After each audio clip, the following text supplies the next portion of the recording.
From Studio 1A in Tampa, Florida, comes a talk show that really feels your pain and tells you like it is. We love America and all that freedom-loving Americans want to protect. Live from coast to coast and on your radio, it's For the People with Keith Allen. We'll help you survive this thing called life. We're for the people.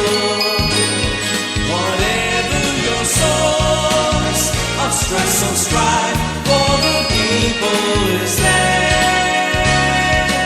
Hello, Mr. and Mrs. America. I'm Keith Allen, and proudly welcoming you into this Monday's edition of For the People for December the 11th, 2017.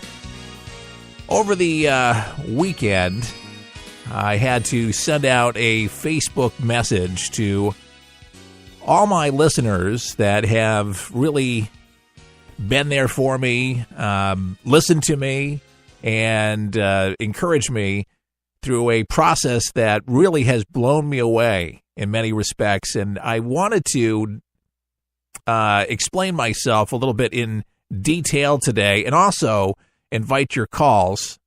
For the People, the radio show For the People, hosted by myself, was a radio show that was hosted by another gentleman for many decades. His name was Chuck Harder, and Chuck Harder changed the landscape of talk radio. He is a man who invented America's first 24-hour news talk network called People's Radio Network, and it was the very first with round-the-clock news. He was a pioneer with satellite and started it from a garage in Tampa, Florida. Went nationwide, over 300 radio stations daily, 60 cable outlets, his own newspaper. And this was before, really, Fox News Channel really got off the ground. Before there was Glenn Beck's, before there was all these other well-known talk show hosts today, Chuck Harder was it. Next to a few, being Rush Limbaugh. And Chuck was a pioneer. There's a lot that has been said about Chuck through the years, but Chuck was a great consumer advocate. He was great at speaking truth to power, even when it hurt him, which ultimately it did. But it was a program that touched a lot of people for a long time. Chuck got sick. He had fall. Some people might remember his leg injury back in the early 90s. And he had some heart issues. And ultimately, Chuck wasn't able to get back on the air after the UAW debacle. You can read all about that with the IRS that was sicked after. Chuck pretty much explained to America what GATT and NAFTA would do to this country, and if electing to the Clintons, exactly how it would destroy Main Street. Well, it did. Bill Clinton didn't like it. Hillary Clinton didn't like it especially, and demanded his resignation off the air after he tried to do a merger with the UAW. Backfired tremendously, but it's an audit of 18 years that destroyed him and proved that he wasn't guilty of tax evasion or Ponzi schemes or anything that may have been alluded against him. I ended up calling Chuck after a number of years. I used to work for Chuck at the Telford Hotel back in 1995, and for about 5-6 years, I left a pretty lucrative talk career in Memphis with Bott Radio Network, a big 50,000-watt station, and to work with Chuck because I knew that the station was growing. The station number, by the way, was up to 300 plus. It was incredible. That took just Chuck's show, and most of them 3 hours a day. So my dad became the president of the network, and he ran things. He quit his job from ABC, and actually I was the voice of ABC News for many, many years under Peter Jennings until he passed away. I was a voice artist before I got into talk radio, being a talk show host, but I did production and imaging, and I still do a bunch of production and imaging. Anyhow, after the whole UAW debacle, I went in to radio again, but not the network, but I worked for Clear Channel, worked for Bonneville and a few other groups, and then I worked for Salem Communications for many years, doing a talk show for them, and working for Salem Radio Network, which I was a news person and did a lot of imaging for a bunch of their radio stations, and 2 talk shows every day, plus image director for a lot of radio stations across the country. It was just a lot of hours. And I called Chuck one day after leaving Salem for working 80, 90 hours a week to do my own thing. I said, Chuck, why aren't you on the air again? Oh, health issues. I'm in bed. I'm bedridden. And I said, well, Chuck, why don't you go back on the air? And he goes, with who? You? And I said, well, yeah, that's a great idea. He goes, well, if you can find a way, I'm sure there's a lot of people would love to hear me. I said, well, Chuck, do you have a Facebook? Long story short, went to Facebook, and within weeks, a lot of people said we'd love to have Chuck back on the air. Well, we made it happen, and it was a podcast on Live 365. Many of you remember when we came back on the air in 2015, and it was like wildfire. Sadly, about 3 months into the endeavor, Chuck had more heart problems and had to go in for heart surgery in Gainesville, and it was all, downhill really after that, after a few good months. And Chuck wasn't the same Chuck, as many of you remember, but you were thrilled to hear from him.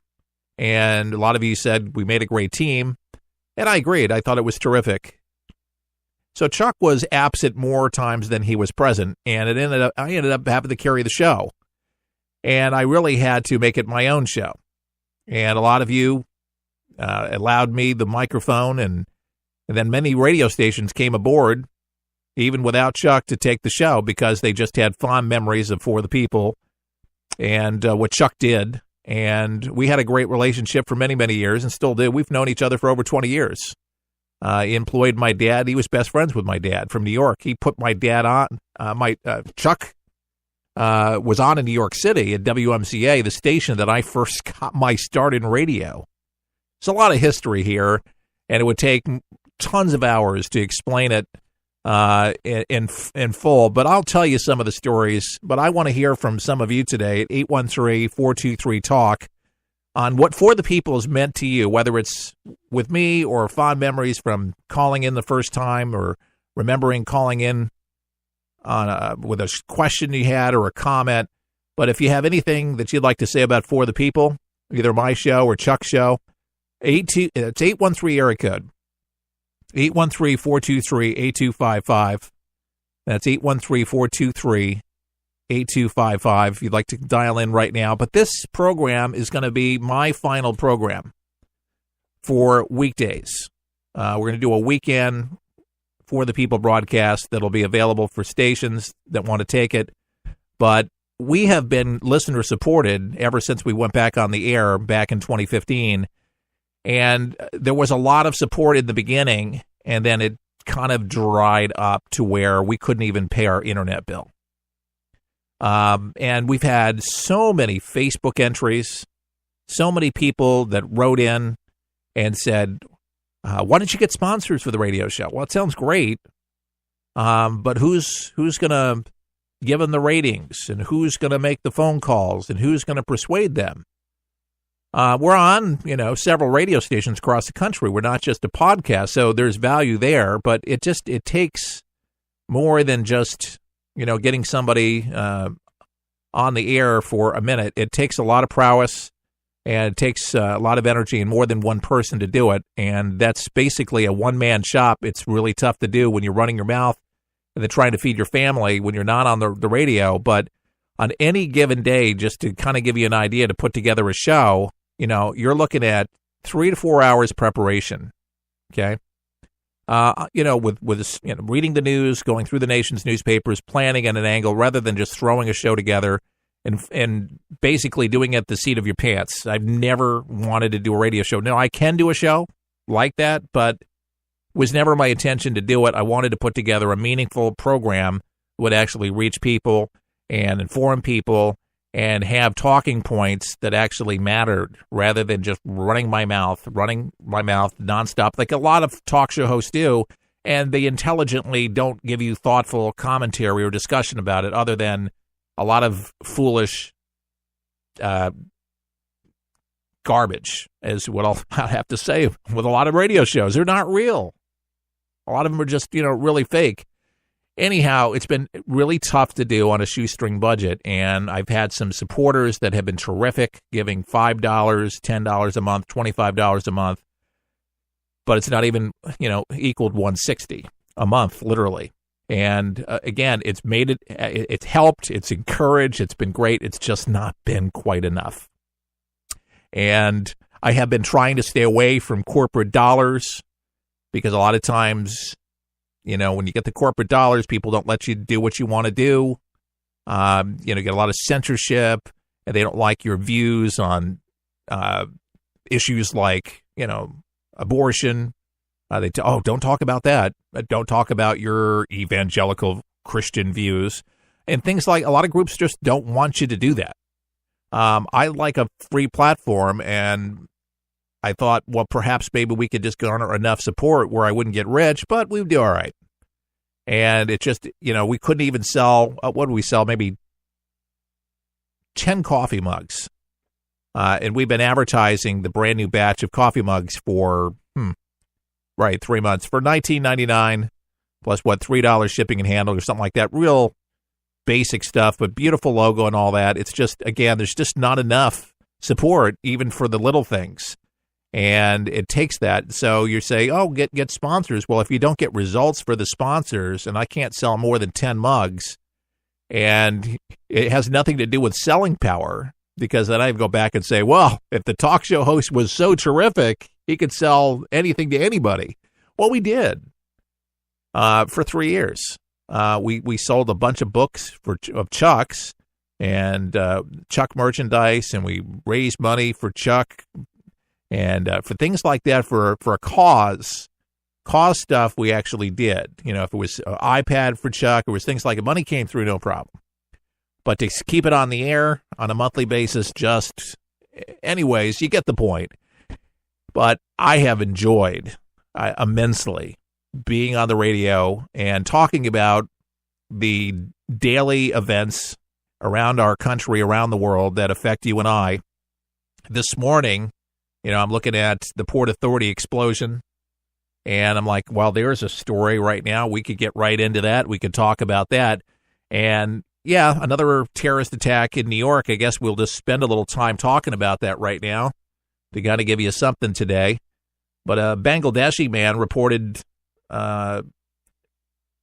inspired by ISIS, went ahead and set off a pipe bomb inside New York's Port Authority, the bus terminal. I've been through that bus terminal I don't know how many times.